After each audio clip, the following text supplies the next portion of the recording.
नमस्कार, न्यूज 18 देख रहे हैं आप और आपके साथ मैं हूं अंशिका पाठक। भ्रष्टाचार के आरोपों में घिरे दिल्ली हाईकोर्ट के जस्टिस यशवंत वर्मा की मुश्किलें लगातार बढ़ती जा रही हैं। इस बीच जज के घर जो आग लगी उससे जुड़ी एक एक्सक्लूसिव तस्वीर सामने आई है। ये तस्वीर जो आप देख रहे हैं ये जज के घर की ही है, जिसमें जले हुए 500 के नोटों के बंडल्स दिखाई दे रहे हैं। ध्यान से देखिए, आराम से देखिए। दिल्ली हाईकोर्ट जस्टिस यशवंत वर्मा के घर में लगी आग से जुड़ा वीडियो सामने आया है, जहां भारी मात्रा में कैश मिला था। दिल्ली पुलिस कमिश्नर की ओर से शनिवार को यह वीडियो शेयर किया गया था।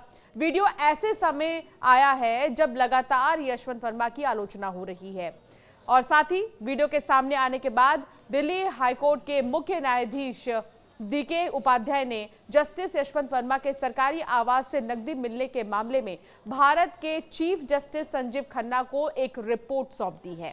इसी दौरान जस्टिस वर्मा के घर के अंदर का वीडियो सामने आया, जिसमें जले हुए नोटों के बंडल दिखाई दे रहे हैं। दिल्ली हाईकोर्ट के चीफ जस्टिस की रिपोर्ट में गहरी जांच की सिफारिश की गई है। दिल्ली हाईकोर्ट के जज यशवंत वर्मा के बंगले में आग लगने से एक बड़ा खुलासा हुआ था, जिसमें उनके घर से भारी मात्रा में कैश बरामद हुआ था। दिल्ली हाईकोर्ट के जज यशवंत वर्मा पर लगे आरोपों की जांच के लिए CJI ने 3 जजों की एक समिति बनाई। इसमें पंजाब और हरियाणा के उच्च न्यायालय के मुख्य न्यायाधीश जस्टिस, हिमाचल प्रदेश उच्च न्यायालय के मुख्य न्यायाधीश और कर्नाटक हाईकोर्ट की न्यायाधीश शामिल है। सुप्रीम कोर्ट ने जज यशवंत वर्मा का नाम रोस्टर से हटा दिया है और जांच जारी रहने तक जज यशवंत वर्मा कोई न्यायिक कामकाज नहीं कर पाएंगे। इस बीच इलाहाबाद हाईकोर्ट बार एसोसिएशन ने जहां पहले ही उनके इलाहाबाद हाईकोर्ट में तबादले का पुरजोर विरोध किया, तो वहीं अब Allahabad high court bar association justice Yashwant Verma के खिलाफ महाभियोग प्रस्ताव लाए जाने और उन पर लगे आरोपों की जांच CBI या फिर ED से कराए जाने की मांग की तैयारी कर रहा है।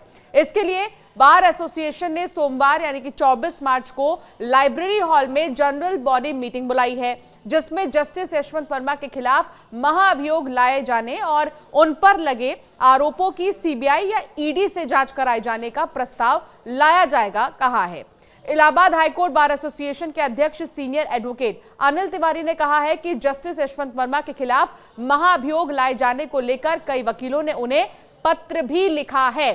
अब ये जो तस्वीर आप देख रहे हैं, देखिए ध्यान से, 500 रुपए के नोटों की गड्डी जलती हुई नजर आई और कई बंडल 500 के नोटों के नजर आ रहे हैं। जांच कमेटी ने रिपोर्ट में कहा है कि करीब 3 से 4 बोरियां जली हुई थी। जिस कमरे में आग लगी उसका इस्तेमाल स्टोर रूम के तौर पर किया जाता था। अब आपको बताते हैं रिपोर्ट के बाद आगे क्या होगा। CJI संजीव खन्ना के 3 सवाल हैं।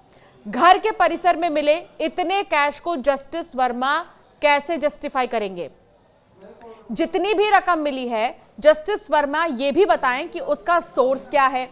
15 मार्च की सुबह किस व्यक्ति ने जले हुए नोटों को कमरे से हटाया था, ये पूछा गया है। तो वहीं CJI के 3 आदेश भी हैं, वो क्या है ये भी आपको बता देते हैं। जस्टिस वर्मा के घर सिक्योरिटी ऑफिसर्स और गार्ड की डिटेल लेने की बात सामने आई है।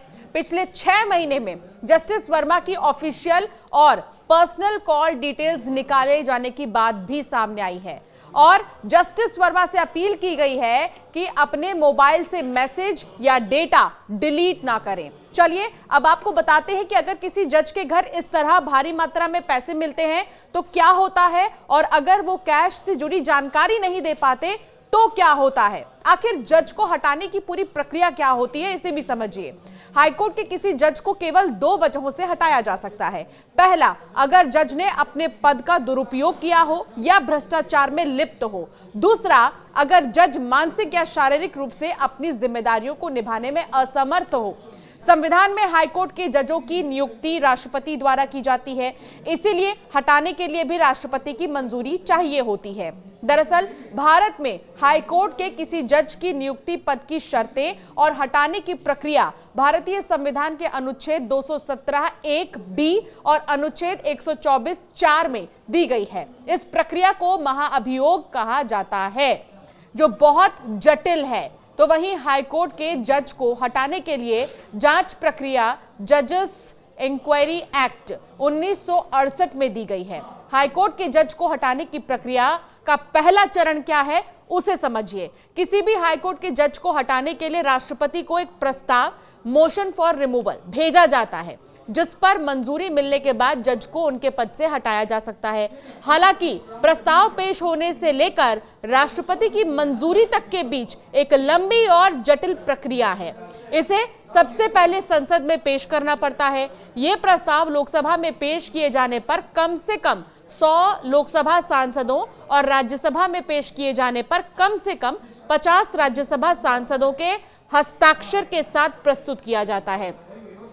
अब दूसरा चरण समझिए। जांच समिति का गठन, किसी जज को हटाने का प्रस्ताव जब संसद में स्वीकार कर लिया जाता है तो भारत के मुख्य न्यायाधीश यानी कि चीफ जस्टिस ऑफ इंडिया, एक हाईकोर्ट चीफ जस्टिस और एक सीनियर प्रतिष्ठित जज की 3 सदस्यीय जांच समिति का गठन किया जाता है। यह समिति जज के खिलाफ लगाए गए आरोपों की जांच करती है और अपनी रिपोर्ट संसद को सौंपती है। तीसरा चरण, संसद में मतदान होता है। अगर समिति आरोपों को सही पाती है तो प्रस्ताव को पहले लोकसभा और फिर राज्यसभा में बहस और मतदान के लिए रखा जाता है। जज को हटाने के लिए दोनों सदनों में 2/3 यानी कि 2/3 बहुमत से प्रस्ताव पास होना जरूरी होता है। आखिरी चरण भी समझिए, राष्ट्रपति की फिर मंजूरी होती है। संसद में प्रस्ताव पास होने के बाद इसे राष्ट्रपति के पास भेजा जाता है। राष्ट्रपति इसे मंजूरी देते ही जज को उनके पद से हटा दिया जाता है। अब तक कई बार जजों के खिलाफ महाभियोग प्रस्ताव लाने की कोशिश हुई, लेकिन आज तक किसी भी हाईकोर्ट जज को महाभियोग द्वारा नहीं हटाया गया है, क्योंकि ये प्रक्रिया बहुत कठिन और लंबी होती है। हालांकि कुछ जजों पर आरोप लगने के बाद उन्होंने स्वेच्छा से इस्तीफा दे दिया है। अब आप ये सोच रहे होंगे कि हटाने की प्रक्रिया इतनी कठिन क्यों है? तो जजों की स्वतंत्रता बनाए रखने के लिए संविधान ने उन्हें हटाने की प्रक्रिया को जानबूझकर कठिन बनाया है। इसीलिए केवल संपत्ति मिलने से कुछ नहीं होगा, इसे भ्रष्टाचार से जोड़ने के लिए ठोस सबूत चाहिए। जस्टिस पीडी दिनाकरन 2009 में उन पर आय से अधिक संपत्ति के आरोप लगे। उनके खिलाफ जांच शुरू हुई, लेकिन महाभियोग तक बात नहीं पहुंच पाई और उन्होंने इस्तीफा दे दिया। कोलकाता हाईकोर्ट के जस्टिस सौमित्र सेन के खिलाफ 2011 में महाभियोग की प्रक्रिया शुरू हुई, फिर उन्होंने इस्तीफा दे दिया। बहरहाल दिल्ली हाईकोर्ट के जस्टिस यशवंत वर्मा के घर से मिले कैश की तस्वीरें सार्वजनिक हो गई हैं।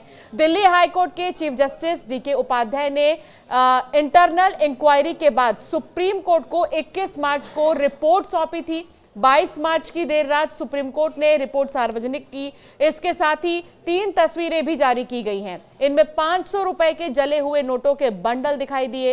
रिपोर्ट में कहा गया कि 14 मार्च को जस्टिस के घर आग लगने के बाद फायर ब्रिगेड की टीम वहां पर पहुंची थी। आग पर काबू पाने के बाद 4 से 5 अधजली बोरियां मिली, उनके अंदर नोट भरे हुए थे। उधर इस मामले में जस्टिस यशवंत वर्मा का भी बयान सामने आया है। उन्होंने खुद पर लगे आरोपों को सिरे से खारिज कर दिया और इसे अपने खिलाफ साजिश बताया है। जस्टिस वर्मा का कहना है कि कथित रूप से बरामद कैश से उनका कोई लेना देना नहीं है और ये उनके खिलाफ रची गई साजिश है। जस्टिस यशवंत वर्मा के इन दलीलों को दिल्ली हाईकोर्ट के चीफ जस्टिस डीके उपाध्याय ने खारिज किया और आग की घटना के अगले दिन मलबा हटाए जाने को चिंताजनक बताया। सुप्रीम कोर्ट और दिल्ली हाईकोर्ट के चीफ जस्टिस ने जस्टिस यशवंत वर्मा से सवाल पूछा कि 15 मार्च की सुबह पैसा किसने हटाया। इस पूरे मामले को लेकर न्यायपालिका और जांच एजेंसियों की अब नजरें टिकी हुई हैं। इस मामले में आपका क्या मानना है, आपका क्या कहना है, जरूर हमें कमेंट कर बताइएगा और भी ऐसे कई वीडियोस के लिए हमें सब्सक्राइब करना ना भूलें।